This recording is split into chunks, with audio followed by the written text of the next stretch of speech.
All right, ladies and gentlemen, Miss Siobhan back here again to go over another assignment with you. Some of you may recall back at the very beginning of the school year, you were introduced to a project called My Life in Slides. I had a handful of you do that, which was great. I got a chance to know some of you, and then some of you didn't even check it out. So I thought I'd give you a chance to take a look at it again. And for those of you who may have done the 9-10 version earlier in the year and you're now ready for the 11-12, you can certainly revisit the project and tell me what your life's like now that you've been through a year at Way. So we'll take a couple minutes to walk through. I want to stress again, please don't be fixated or distracted by the grade. Remember, when we see strands, they can be adjusted with your final project. For example, if you needed argumentative writing and you gave me more of an explanatory piece of writing, I'd be able to make those strands work for you. I know that doesn't really make sense to kids. That's a bunch of teacher talk. But what you do need to know is that your work will get you credit. There is no wasted effort as long as you submit work. Obviously, if you don't submit work, it's a little different. But when you submit the work, I want you to know you'll get credit.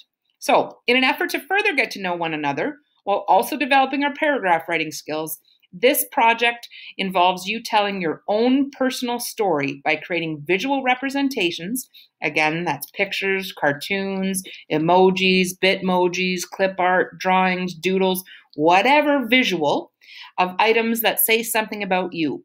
You will also be further developing your paragraph writing skills. Again, that's where you organize your writing in some way to support an opinion. Remember show and tell in elementary school? Well, this project allows you to show and tell me about you. The first step, Module 1, it asks, who are you? Step 1, consider the questions below. So select at least 10 inquiries. So select 10 of the questions that capture your attention. In a one-page writing sample, summarize your responses to the questions that you selected. You may choose which style of writing you'd like to use to express your thoughts. Maybe you want to write a short story. Perhaps you like to write in poem or rap. Maybe you'd like to do a news report. Again, the idea of writing a song. But at least 10 of the questions, I believe there are 20 to choose from.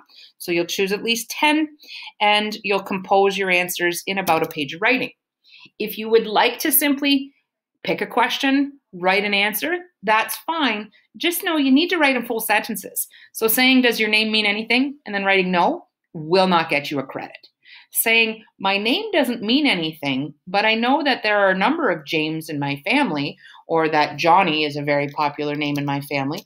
Whatever you can come up with to explain yourself will get you the points. But one-word answers, that's not going to get you the credit. So you want to make sure that you're using full sentences to get your one-page writing sample. And the Check Your Learning is where you're going to upload your writing sample so that you can get the actual credit. And remember, if the strands listed don't match what you need, they can be changed when you submit your work. So you've answered the questions. You've learned a little bit more about yourself. You're ready for Module 2. Now that you've had a chance to reflect, you're going to make a list of 10 significant, memorable, or important events from your life so far. So what are the 10 most important things that stand out? Maybe they were funny, maybe they were scary, maybe they were sad. But what are 10 important, memorable, or significant events or moments in your life? If you don't want to tell me about your own life experience so far, know that you can tell me about your dream life, like it says. Alternatively, list 10 events or occurrences you hope to experience in life someday. So kind of like your bucket list, where you'd like to travel to, or if you want to do a combination of both. Maybe it's 5 events from your real life and 5 events from your hopeful future life. Whatever works for you. But again, this project is about you. So know that these are things that are of interest to you. There's no right or wrong as long as you give reasons and explain your choices. Submit your list along with your All About Me one-pager from week 1 in Check Your Learning. Well, those of you who didn't do the All About Me back in week 1, you'll miss out on that. But you can still get the credit for the memorable events. All right. The one-pager, again, for those of you who did, that was the little, almost like a poster where you colored in the boxes and just did a little collage about yourself. So that was one way to get some extra credit. But This one, all I'm looking for is your list of 10 important events of either things that have happened to you already in life or things you hope to see happen someday. Then module 3 is where you show me. So this is where you're going to show me the learning. For each of the events listed, find a picture or graphic to show what happened. Try to recreate the event through pictures or graphics. Maybe even want to do a little video. Maybe you're lucky enough to be home with someone who was an important person in your life and you want to do a little interview clip. There's all sorts of flexibility here. But this is where there's some sort of visual element, a picture, a graphic, some sort of photo, maybe some clip art, maybe you're doodling, maybe you want to get on and use those Bitmojis again, whatever works. But this is where you show me those main events. And the final product is where you put it all together.